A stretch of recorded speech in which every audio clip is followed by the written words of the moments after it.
I was only 16 when I met Young Scots for Independence back in Catalonia. Since that moment, I fell in love. I fell in love with Scotland, I fell in love with your movement, and I fell in love with you, the Scottish people. I started dreaming about living in this country, but I come from a very working class family back home, and that dream felt impossible.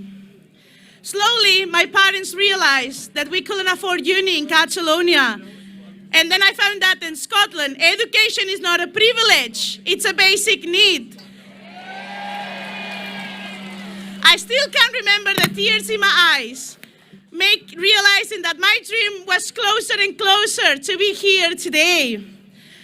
As soon as I was 18, I grabbed the little savings that I had and I decided to pursue my dreams. It wasn't easy. I worked very, very late nights to be able to pay rent, and I still struggled. As the time passed by, I saw my dream coming closer and closer. I got accepted in the college, not any college, but the best college of journalism here in the great city of Glasgow. Not that I'm biased. The road hasn't been easy. Through this day, I lost my dad halfway through my dream. And it's been hard. In those times, you really realize if that sacrifice was worth or not. But then I remember how proud my dad was of me and how much I love this country and how could I have made a mistake. Scotland is my home. This is my place.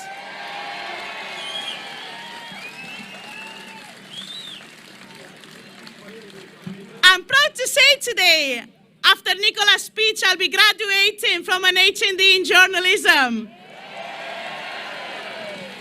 And I'm proud to be one of the many immigrants that study and work to create a better Scotland.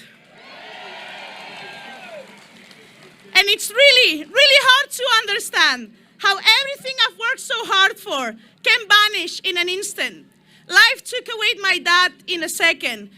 But Brexit can take away my future, and I can't help that happening. I won't let that happen. It's scary how someone from behind a fancy desk can decide whether I'm worth to stay in this country or not. They don't understand how I feel about Scotland. I love Scotland. I am Scottish.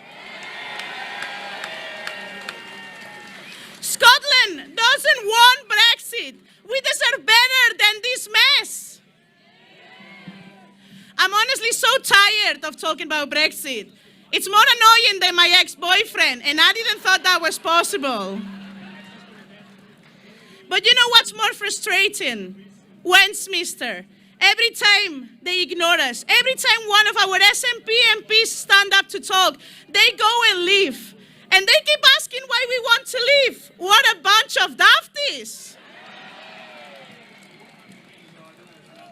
You know, we maybe laughed too hard when Donald Trump was elected, because now we've got the British version running the country, and I don't know who's worst.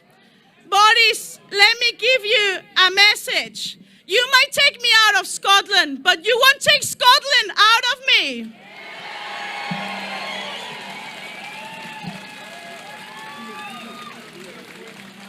In only 2 years that I've lived in this country, I've fallen in love with the language. I love still game. I try to drink like a Scotch, but sometimes I fail. And people come up to me and say, "Oi, you're ginger, pale, and chubby. You're Scottish until you open your mouth." I mean, I don't like the chubby part. I don't like the pale part either. But when somebody says I'm Scottish, fills up my heart with so much pride I can't even explain. I even love the national football team, and that's some hard work. You might have heard the other day Jeremy Corbyn was here in Scotland. He went to Motherwell, and he got the cheek to start slagging off the SNP's work. Jeremy, what have you done? Because the real opposition in Westminster is not Labour, it's Ian Blackford and the SNP MPs. When Mr. Corbyn wakes up from his nap and starts doing his job, slag whoever you want. Until then, zip it. The other day, the headlines were about how Labour and Tories joined forces with the Lib Dems to try and stop the SNP. They need three of the biggest parties in the UK to stop the We Scottish Party. We might be doing something right. Dear friends, everyone here is dreaming about independence. While we are offering new beginnings and a whole new chapter, our opposition is offering nothing more than the mess we're already in. Here, in the SNP, we want everyone to be part of this whole new future. Come write this story with us. While we're writing our new country, this includes our transgender Scots, our new Scots, and everyone who wants to be part of with us. Doesn't matter who you are, where you come from, and what you are, Scotland is your home. And yes, Piers Morgan, we welcome penguins as well. We don't welcome you.